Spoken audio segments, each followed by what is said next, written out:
For antiwar.com and Chaos Radio 95.9 in Austin, Texas, I'm Scott Horton. This is Anti-War Radio.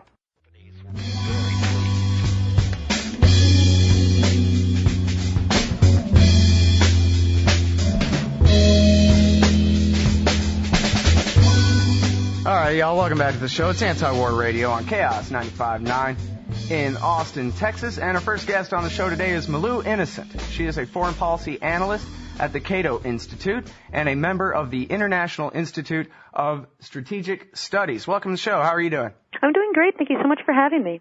Oh, well, I appreciate you joining me. So I saw this great Cato Institute symposium or some kind of thing where you brought all these conservatives together to talk about maybe whether they can get around to lightening up on the permanent war issue or something. It looked like a pretty smashing success there. Why don't we start with that? Yeah, it was. It was really a success. In fact, Representative John Duncan from Tennessee, he made a very cogent and compelling argument as to why the war in Afghanistan and wars in general are not conservative in the least. He's actually more of a traditional conservative, one who would like limited government both at home and abroad. And he really underscored what I like to say is the philosophical inconsistency of many conservatives nowadays. In one sense, they say that they do want limited government. They're not willing to pay for welfare or for health care or for an assortment of other things, but they're unwilling to really compromise on how much our bloated military and our extended empire overseas really does lead to bigger government. Not only is it sort of the military-industrial complex that this feeds, but it's also serving to help the privatized defense industrial complex as well. And he sort of highlighted how wars of this nature increase deficit spending, increase the national debt, and really is not critical to our nation's national security. Mm-hmm. Well, and James Duncan, he actually puts his record where his mouth is. He opposed the Iraq War. Exactly. One of the very few Republicans to do so, right? Exactly, yeah, and I think more conservatives need to stand out on this. I think that the neoconservative strain of the GOP has really overshadowed many of these truer traditional conservatives, and definitely we can have disputes about what policies we like and don't like, but at least remain consistent and really go back to their non-interventionist roots. Mm. Now, it seems like still to this day, a major point of contention really is, just in kind of the basic view, because of course, the vast majority of Republicans are not neocons, right? They're just plain old cons or even just Republicans and aren't even all that ideological or what have you, but they tend to get drawn into all of this. And it seems like the basic premise of the war on terrorism is actually, still operative in the minds of many of these war hawks, and that is that, hey, we're at war with Islamic extremism. This Islamic extremism came and picked a fight with us, and we have to keep fighting it with war until there is no more Islamic extremism. And that was a fight that actually, took place on your panel there at the Cato Institute. Exactly, yeah, and I think the problem is that many of these conservatives or traditional conservatives have sort of been roped in with the neocons in the sense that we already know that conservatives in the GOP essentially have a monopoly on the national security discourse. And so there's always this knee-jerk reaction to support whatever invasion there is going on, whether it's Iraq, whether it's Afghanistan, whether it's Iran now we're saber-rattling with Iran. And I think that war hawks have just tended to think that any invasion or any sort of proactive measure is in America's national security interest. But I think the assumption that we're working on with this so-called war on terror is very erroneous. Essentially, we have government officials saying that we will not want to have any region of the world that will provide safe haven to terrorists. And that's simply fantasy. How on earth can we have any credible assurance that no region of the world will have terrorists? And so this is essentially a handy justification for unlimited intervention abroad, and it really needs to be called out as such. Mm-hmm. Well, now, but so what if a neocon says to you that you're actually just either naive or ducking the question somehow? What about Islamic extremism? Maybe you're right that it's not the right policy to just send generals racing with their billions of dollars anywhere someone raises a flag that says al-Qaeda on it, but what are we to do then? Or maybe you would dispute the premise of their argument in the first place. Well, I know. I think that's a good question. I think that what's funny is that they're sort of being naive. I mean, if basically the present policy we're operating on is the notion of counterinsurgency, the notion that we must clear, hold, and build areas in Afghanistan in order to win over support of the population and create a stable society that will never again provide sanctuary to extremists. This is incredibly naive. Number one, as I mentioned in a recent article, India, which is a huge ally of the United States, it's an economic juggernaut, a country much more stable than Afghanistan, is suffering from several different insurgencies. Also, al-Qaeda terrorists responsible for 9/11, they didn't just find safe haven in Afghanistan, they found safe haven in Germany, in Spain, and the United States. And I would also mention that Islamic extremism did not attack us on 9/11. Al-Qaeda attacked us on 9/11. And there are certainly Islamic extremists that want to attack the United States, but they don't have the capability to attack the United States. And especially when we look at the Taliban militants situated in this region, they're very much a localized and indigenous group that threaten the Afghan government, not the U.S. government. And I really think that we need to sort of de-link that in our minds, that certainly these militants maybe cooperate or collaborate with many of these other insurgent groups, but they definitely don't pose a threat to the security of the United States. Well, and when it comes to al-Qaeda, it seems to me, and I guess none of us have a time machine. We can go back and do things right or anything like that. So people could argue about the best way forward from here. But it seems to me like, at least as far as the argument about the religious extremism, that basically, like, in a sense, it's getting the cause and the effect and the kind of the window dressing confused with the motive, right? So it's sort of like, the neocons, they have their agendas for their different purposes, but then they call it defense against the Islamic whatever it is. They dress it up as patriotism and defensive action and all that.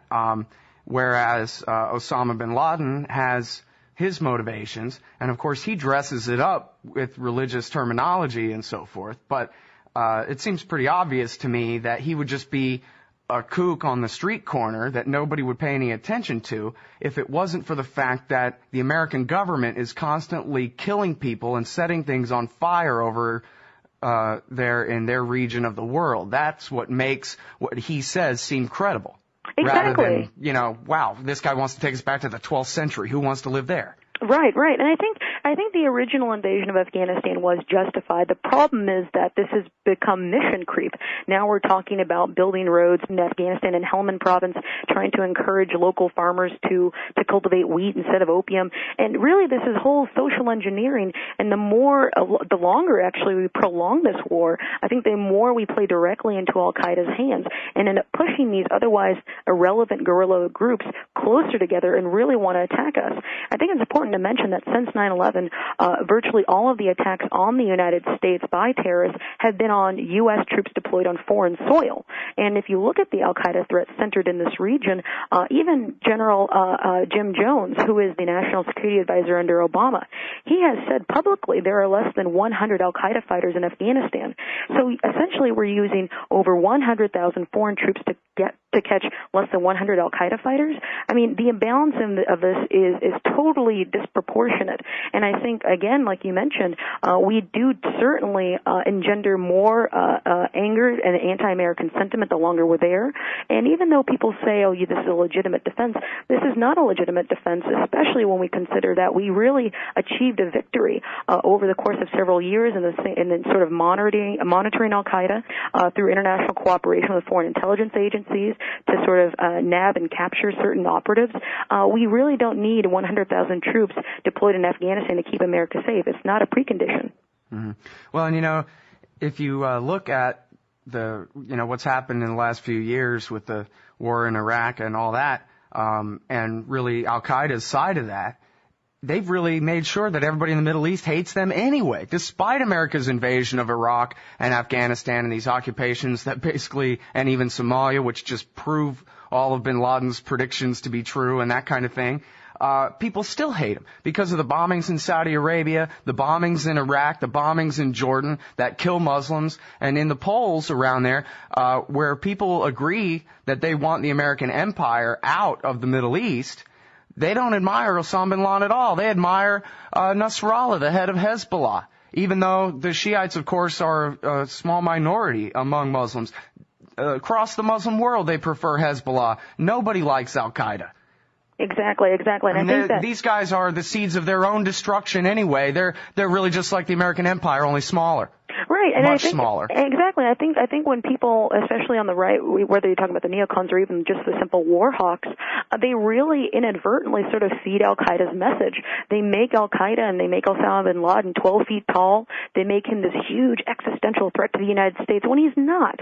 Honestly, I mean, the Soviet Union was an existential threat to the United States, not al-Qaeda. And in fact, I think our real threat in this region is the fact that our military operations in Afghanistan are pushing the conflict over and destabilizing Pakistan. Pakistan is really the critical node in all of this, and I think that the military operations we see in this region are actually increasing the number of militant recruits for the indigenous Pakistani militants that keep attacking Pakistani cities relentlessly. Mm-hmm. Yeah, another self-fulfilling prophecy going on there where they Exactly. say, well, Pakistan might fall apart and then we might have to invade and seize their nuclear weapons. So what we ought to do is just bomb them until they fall apart so that we can invade and seize their nuclear weapons. It's funny you mentioned that, actually. I recently wrote a piece. It's not going to be published until summertime, but it essentially makes the case, that very exact case, that our present policies are producing the self-fulfilling prophecy of an Islamist takeover of Pakistan. It is precipitating its disintegration. And I think that there are some scholars who do make that argument as well, such as Anatol Levin and many others, but really the traction within the political discourse in Washington is this emphasis to overreact to threats. And it's really unfortunate because I think that really our policies are undermining our very interests. Mm-hmm. Now that it's the Democrats' empire over there in Eurasia and the Middle East, is it truly the case that the right is getting better? I guess there's George Will and Dana Rohrabacher sure seem to be making some progress in y'all's discussion there. Mm-hmm. Yeah, I mean, it's interesting. I mean, I'm wondering if conservatives will really begin to think differently about all the wars simply because of Democrats in office. But I'm not too convinced of that, only because I think upwards of like 75 or 80% of congressional Republicans still support Obama on this initiative. In fact, it's one of the very few things they support Obama on. But really, I think they need to understand the facts. I mean, when people keep saying that we must commit to victory in Afghanistan, what does that mean? What is success? How do they define victory? And another question I think is really important is, how do we define failure? How long will we remain in this region until we realize that our efforts will come for naught? And I think we really need to understand that the basic components of counterinsurgency doctrine that many Republicans and conservatives really endorse are not present. There are many things that we just cannot do in Afghanistan according to the U.S. Army and Marine Corps' own counterinsurgency field manual. We don't have the time, we don't have the manpower, we don't have the patience in order to recreate a Central Asian version of Arizona. We won't be able to do this. And I think we do have national security interests in this region, but it does not require hundreds of thousands of troops. Well, and that's such an important point. I saw the poll the other day saying that the American people are more for the Afghan war now than they were a month or so ago. And I guess that's because of the operation in Marja and I guess Obama's given a couple of speeches about it and all that. And yet, as you say, and this is such an important point, according to the counterinsurgency doctrine, to do the war that McChrystal and Petraeus want to do, you would need the rest of the whole U.S. Army to occupy Afghanistan for 50 years or something. And they're not doing that. They did this surge, but it's much less than anything in Petraeus's coin strategy. So this whole thing is still just some degree of temporary war until we go. They're not even planning to win at this point. Exactly. Just to stay. In fact, I actually just wrote a recent blog post at Cato at Liberty on this, about Marja, about the offense on Marja. Many people would say, and I would agree, that this was really an attempt to galvanize public support at home, not necessarily to have a score a victory against the Taliban. Even to this day, in Helmand and in Kandahar province, there are reports that Afghan police patrol during the day, and at night the Taliban swoops back in. And really, if you want to sort of clear and hold an area permanently, you would have to have have, as you just mentioned, several hundred thousands of troops. You'd have to have them there at least for 12 to 14 years.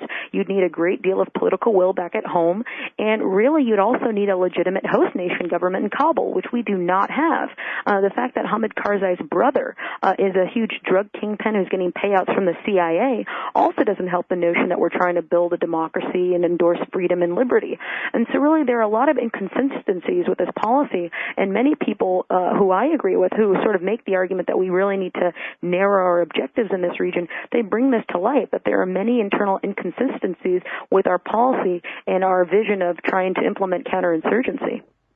Well, and this is what George Will said when he wrote his essay for the Washington Post that brought him all this heat. Of course, he's a leader on the, I guess, somewhat neoconservative, right? Maybe he's just a Goldwater, right? I would say he's more traditional conservative than anything else. Because what's funny is that he wrote the piece on Afghanistan, and then he got a lot of heat, and then the very next week he wrote a piece on why we should get out of Iraq. So I think he's of a place that, you know, we can't do nation building, we shouldn't try and do nation building, and this is all social engineering, and he doesn't endorse it at home or abroad. Mm-hmm.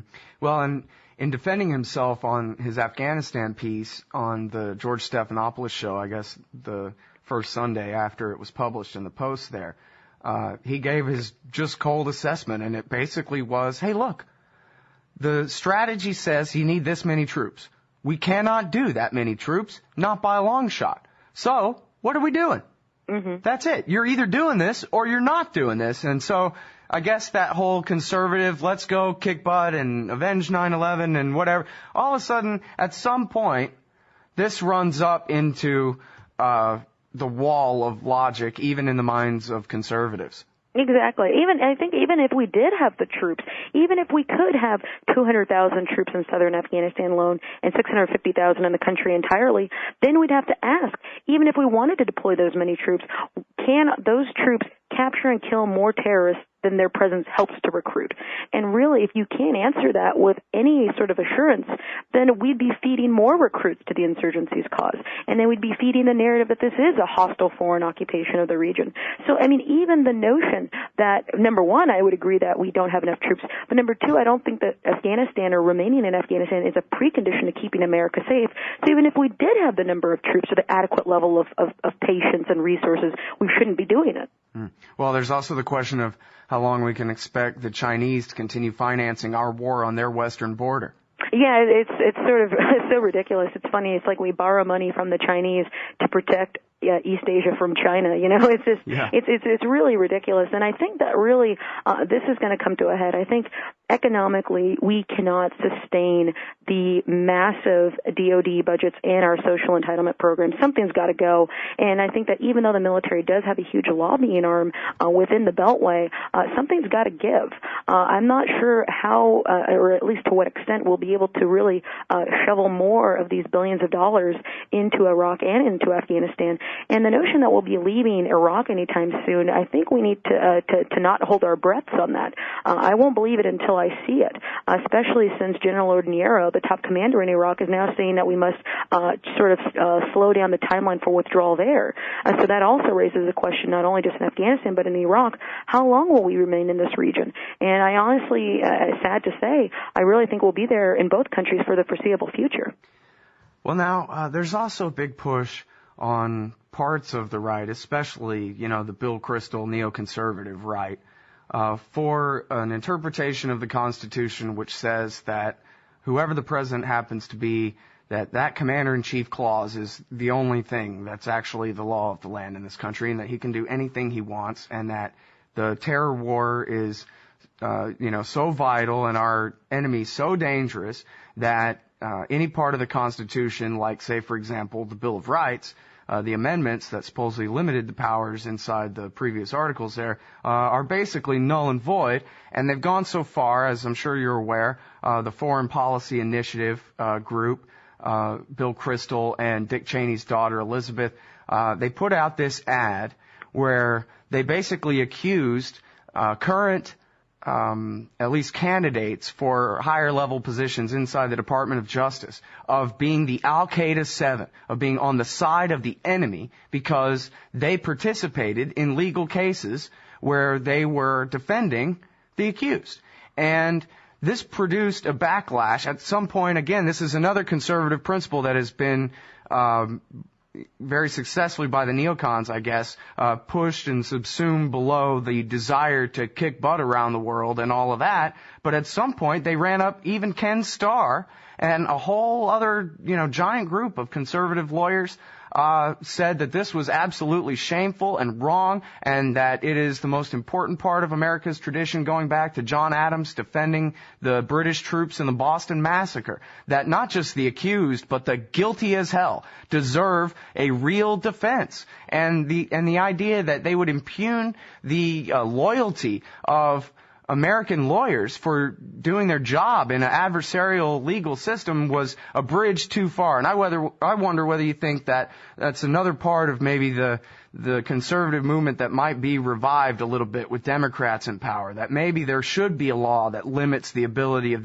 the executive to kidnap and torture and murder and do whatever they want to whomever they want. Well, I think what's important is that we really need to call out the neocons for who they are, and unfortunately there's a problem of definitions. Honestly, many neoconservatives actually started out on the very, very far left. They're big government leftists. In fact, many of them began as Trotskyites. And so I'm not actually surprised that they'd want a monarchy. They'd want this whole collectivist notion of, sort of the House Un-Americans Activity Committee, search and destroy all these lawyers who work very hard to defend their counsel against what essentially is very wrongful policies of torture and preventive war. So I really think we need to understand that neoconservatives themselves are very much for big government, are very much for a nanny state, are very much for intrusive surveillance of individuals, and they're not conservative really in the least. It's sort of a weird sort of nomenclature that we've had over the past several years. And also, I'm not too surprised that they'd try and rewrite history to say that the Founding Fathers would want this. I think the Founding Fathers would be rolling over in their graves. It was many of the Founding Fathers who said that war is the death of a republic. And I think we need to understand that even these ideas of torture and waterboarding, we determined that was torture after World War II. So I'm not sure who these guys such as Cheney and Bill Kristol, who they're really preaching to. And I really hope that more Americans begin to push back against their narrative, because it is extremely dangerous and very counterproductive to our security. Well, and you know what? It's kind of convenient in a way, too, that the conservative movement, broadly speaking, in the country could just say, oops, you know what? We got hijacked by a bunch of crazy Trotskyoids who convinced us to wage a permanent revolution and war against the rule of law and the people of the Middle East. We got so carried away with revenge after September 11th, we kind of fell for it. But you know what? No more Bill Kristol, no more Weekly Standard, no more National Review, no more permanent warfare. We want our Constitution back. Sorry for falling for it, and, wipe their hands clean, and they can even make it all somebody else's fault, or mostly. Oh, I wish that we could abolish the Weekly Standard. It's weird because I think that some people on the right and even on the left, they were marginalized. They were impugned for their patriotism especially in the run-up to the Iraq War. And I think it's very difficult to sort of hold any movement together where it's on the right or the left. I think that there will be always these sort of kooky elements who will either hijack the name or hijack the policies and run with it. I guess I can hold certain conservatives accountable for it. I think I was a little young before the movement really got off its feet under the first Bush administration. But I think there really is no excuse for it now. If you really want limited government in our pocketbooks, in our private lives, in the bedroom, then you should endorse limited government abroad. Why is it that many conservatives don't like social engineering at home but believe that we can socially engineer foreign peoples in a culture we barely understand? Again, this sort of gets to the inconsistency of their arguments. And so I would think that at least on no matter what group it is, whether you're talking about unions or you're talking about conservatives or you're talking about any group, I think there is always a potential for some people to use that name and hijack it, just like al-Qaeda, in fact. Al-Qaeda has said that they are a pure strain of Islam, and they're not. So I think there's always a risk of certain people always taking that name and doing whatever they want with it, unfortunately. Yeah, well, let's hope that more conservatives will kind of follow the path of Dana Rohrabacher and just say, well, yeah, I guess we got that wrong. In fact, one of the things he told you in that debate that you held there at Cato, or that discussion that you did there, was that he said all, and I think he got another congressman to agree with him, all of the Republicans in Congress agree that Iraq was wrong. I guess that doesn't include Joe Lieberman, but he's an independent. Yeah, that's true. And I think we really need to learn the right lessons about Iraq. Not that more troops, more planning, more cooperation, more of this or that would have led to a better outcome. The lesson we should have taken away is that you don't invade a country unless it's critical to your national interest, number one. And number two, we should have also learned that wars can actually expose the limitations of military power. And I would hope at least that not only just conservatives, but also more Americans begin to realize that war should not be an option of first resort. It should be an option of last resort, and we should not impugn the motives or the patriotism of Americans who don't want to see their troops deployed in harm's way for a mission that really isn't in our national interest. Well, one last conservative principle that I would think is very important, or at least conservatives seem to think was very important to them, say, 12, 13 years ago, is the issue of honesty. Mm-hmm. And if we have just on basic level principle, if we're going to have self-government, as they call this here, popular sovereignty and regular elections and all that kind of thing, it does no good if everybody's argument is based on a bunch of lies. And one of the problems with being in a state of permanent warfare is, as they say, truth is the first casualty. And, you mentioned all this war hawking against the state of Iran right now, for example. Mm-hmm. Well, just yesterday afternoon, I saw David Schuster on MSNBC outright lie and say that the CIA is sure that the Iranians are making nuclear weapons. And now just this morning, Fox News is passing on the same lie. It's the same one they say all the time, when the official position of the American intelligence community is that they are not making nuclear weapons and that they have not made a decision to pursue nuclear weapons. And yet we could have a war based on another pile of nonsense. People complained they wanted Bill Clinton removed and then hung for lying about Monica Lewinsky. Well, how about Barack Obama and his administration possibly lying us into war with Iran? It would seem like that's much more consequential. And the same thing with the lies about the war against Iraq. If we're going to have just even basic premise, self-government requires transparency. Exactly. No, I would agree. I think that another thing that we should learn about the Iraq War is how we got into it. The fact that people were easily led to this notion that, number one, Saddam Hussein was an extremist when he was not. He was a secularist. This notion that he had WMD when he did not. This notion that he was undeterrable and irrational and all these things. I mean, these sort of lies get filtered in, and I would hope at least more Americans are smarter this time around and not believe the hype. Iran has, I believe, they want a nuclear program, not a nuclear weapons program as of yet. I would agree with the intelligence agencies, but also I think that they'd want something like what Japan has, which is a breakout capacity if they do decide to have a nuclear arsenal. And besides, given the fact that there are U.S. troops on their eastern border and their western border, I would understand why they would want a nuclear deterrent. So really, all of these policies, all of this rhetoric is just pushing the clerical regime in Tehran to want to have a nuclear arsenal, especially since we've been saber-rattling with them ever since we've gotten into Iraq. All right, everybody, that is Malou Innocent. You can find her at the Cato Institute's website, cato.org, and she's also a member of the International Institute of Strategic Studies. Thank you very much for your time on the show today. Really appreciate it. Absolutely. Thank you so much. Anytime.